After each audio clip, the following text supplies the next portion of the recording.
volcanic eruption in the South Pacific headlines today's show. I'm Carl Azus for CNN 10, and we're taking you to an archipelago named Tonga.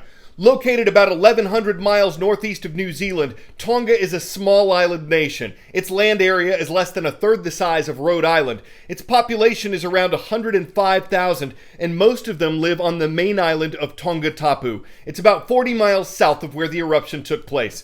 The country's government declared a state of emergency after Saturday's explosion. Experts think it might have been the biggest eruption in more than 30 years. Satellite images and pictures from the air show trees, homes, and fields covered in ash. And on Tonga's main island, it looks like some buildings have collapsed.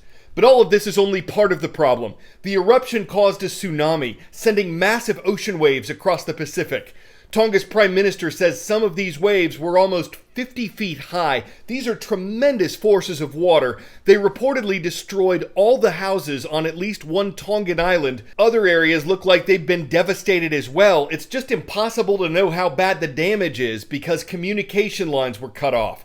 Getting help to Tonga has been hampered by damage at the capital's airport, but officials say cleanup crews are making progress in fixing that. New Zealand has sent 2 Royal Navy ships to the islands. They're carrying relief supplies and a helicopter, and they're expected to arrive by the end of the week. All of Tonga's western islands are volcanic, so this kind of activity is relatively common here. But an eruption and tsunami on this scale have caused major problems on Tonga and far beyond. A first look at the damage. Surveillance planes from Australia and New Zealand take to the skies to try to assess just how bad the damage is in Tonga after an underwater volcano erupted over the weekend, triggering tsunami warnings throughout the Pacific, with some waves reaching as far as Peru and the United States. We know water is an immediate need. Countries like New Zealand, Australia, and China say they are standing by to send aid, but the scale of the devastation in Tonga is still unknown. Scientists say Saturday's eruption could be the worst volcanic eruption the Pacific has experienced in decades.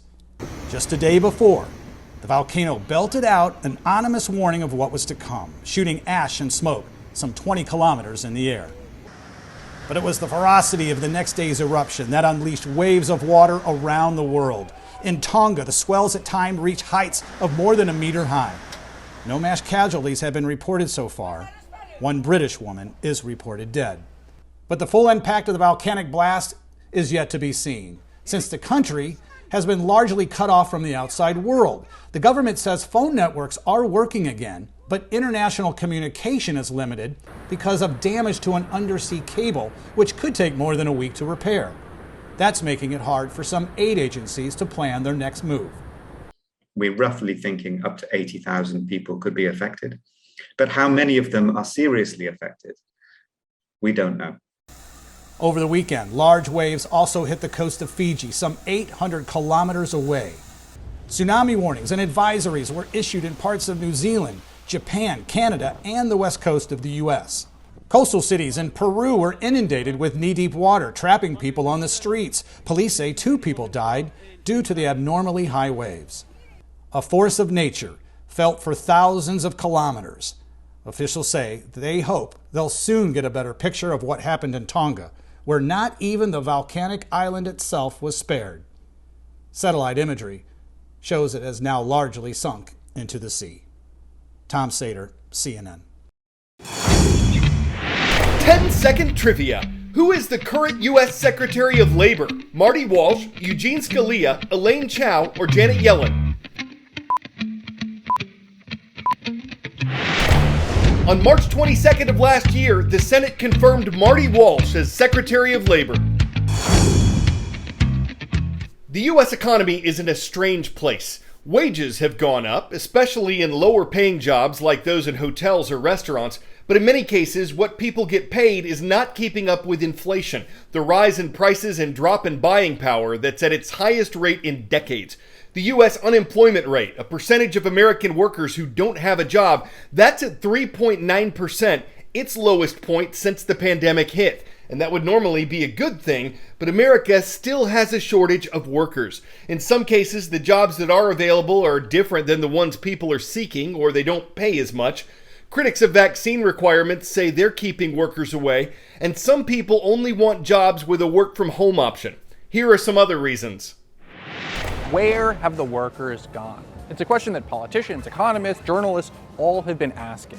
Right now, the unemployment rate is low. People are quitting their jobs at record numbers. The time that it takes to fill an open position is the highest that it's been in decades. So what's really going on?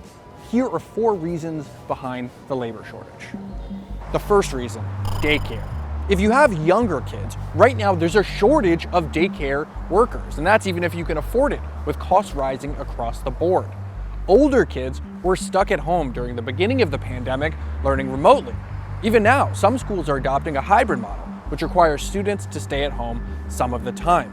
If kids aren't in school, someone has to be at home looking after them. Inevitably, the burden of childcare falls more on women. In one survey, women cited as the second highest reason for not getting a job as having to take care of someone, a child or a parent.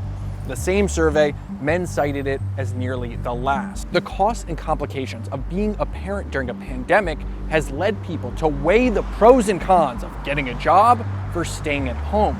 For many, getting a job just isn't worth it. The next reason, immigration. So in the US, we've seen immigration rates plummet due to COVID restrictions and processing delays. With fewer immigrants coming into the country, there are fewer immigrants able to enter the workforce. And in some industries, that's had a profound effect. Take agriculture. In the US, immigrants make up about 13% of the population, but 73% of the agriculture industry. Fewer immigrants, fewer workers. The next reason, benefits. Now, this is by far the most controversial of all the various reasons. There's a huge debate going on right now amongst politicians, economists, policymakers, all about what kind of an effect the various COVID government benefits have had on the workforce. Things like extended unemployment benefits, the stimulus checks, the child tax credits. Now, if you ask a business owner, they will say, yes, it's had a huge effect. We just can't compete with the government sending out checks, especially with low-wage workers. But on the other hand, many of those emergency benefits have already ended. The stimulus checks were one-offs. They've already been spent by people. The extended unemployment benefits in many states have been unextended. And yet we're still seeing many workers decide to stay at home. The next reason, retirements. Baby boomers are trading in their desk chairs for beach chairs. Our labor force is getting older. Over the last 2 decades, the average age of the worker has gone up 3 years. And population growth, immigration, all haven't worked fast enough to counterbalance that trend. So we're left with fewer workers in the workforce. So in some ways, this was a trend that's been going on for a long time, but COVID has supercharged it. In the third quarter of 2021, more than half of the population age 55 and older are retired. And unlike the last recession where we saw housing prices plummet, now we're seeing housing prices boom alongside the stock market. And old people are statistically more likely to own the stocks and houses that are now worth more money. So more money means more retirement.